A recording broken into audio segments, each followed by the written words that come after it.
Rahayu, Rahayu, Rahayu. Ketemu lagi dengan saya, Teddy Wahyono, di channel tempat mengenal keris dan pusaka Nusantara lainnya dengan akal sehat dan hati terbuka. Nah, untuk kali ini saya akan membahas sebuah pamor keris yang mungkin bisa dibilang hampir punah ya, dan sudah menghilang selama puluhan tahun. Dan ini ada seorang empu yang membuat lagi ya, jadi pamor yang sempat hilang itu.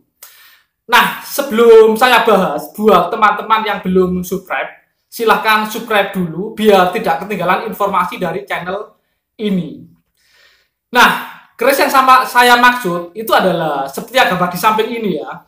Dan kalau kalian perhatikan pamornya, mungkin sebagian belum pernah ada yang melihat pamor seperti ini. Nah, ini nanti juga belaknya sangat istimewa, belak kerisnya, karena ini jadi istilahnya memakai bentuk atau struktur dari keris Brojoguno. Sebagai informasi, untuk keris karya Empu Brojoguno sendiri itu terkenal sebagai keris yang memang dibuat sebagai senjata. Dan itu sangat kuat ya, karena dibuat untuk bisa menembus baju besi atau lempengan besi lainnya. Nanti belaknya seperti apa, nanti itu juga akan saya bahas ya, detailnya akan saya tunjukkan. Nah, kembali lagi ke pamor yang di samping ini ya. Kalau teman-teman perhatikan, mungkin yang sudah lama di bidang perkerisan, itu sekilas ada yang mirip kayak pamor sumur Bandung, yang berupa lubang ya, yang hitam di tengah itu. Cuma kalau pamor sumur Bandung, itu yang berwarna hitam itu berbentuk bulatan. Kalau ini tidak bulat sempurna dan di sekitar pojok-pojoknya ada kayak detail kecil yang cukup indah ya. Dan ini sebagian teman-teman ada yang mengira menyebut Jolo Sutro, tapi Jolo Sutro nggak seperti ini ya. Dan pamor yang di sampingnya itu seperti lebih mirip ke Jolo Rante. Jadi sebenarnya pamor di samping ini adalah gabungan dari dua pamor ya, yaitu Sumur Bandung dan Jolo Rante. Nah, ini memang dari empunya sendiri. Jadi ini memang filosofinya.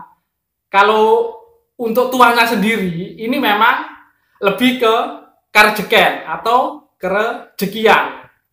Dan pamor ini disebut sebagai pamor gedung minep atau gedong minep.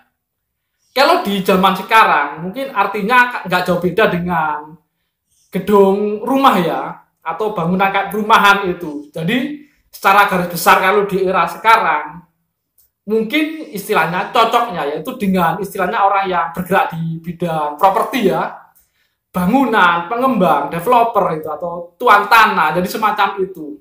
Tapi orang biasa pun boleh memiliki keris ini. Dan keris ini memang oleh Empu Harjo dibuat untuk salah seorang pecinta keris ya yang ada di Nusantara ini gitu loh. Sebenarnya itu sudah selesai beberapa minggu yang lalu ya. Cuman karena ini saya nunggu waktu aja, jadi saya posting sekarang. Jadi memang filosofinya ini memang lebih ke karejeken ya, ke karejeken. Terutama yang bergerak di bidang properti, tanah, bangunan, jadi seperti itu. Nah, untuk lebih detailnya, jadi rancang bangunnya seperti apa, jadi yang belum pernah melihat style keris-keris Brojoguno, nanti teman-teman bisa perhatikan keris ini. Karena ini belaknya memakai istilahnya struktur dari rancang bangun keris Brojoguno. Dan ini pamornya memang dibuat istimewa. Jadi ini bisa dibilang pamor yang sangat langka dan mungkin ini Empu Harjo mengenalkan lagi ya. Jadi pamor seperti ini. Nah, untuk lebih detailnya, jadi mari kita simak sama-sama.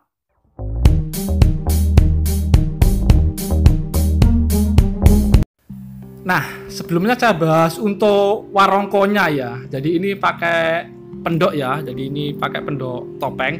Nah, ini kayunya untuk warongko itu kayu timoho ya. Dan itu motifnya cukup bagus ya, kendit ya kalau teman-teman perhatikan. Dan ini salah satu kayu yang bisa dibilang sangat favorit untuk warongko keris dan salah satu yang termahal ya, kayu timoho. Nah, ini adalah detail keseluruhan dari warongko keris ini.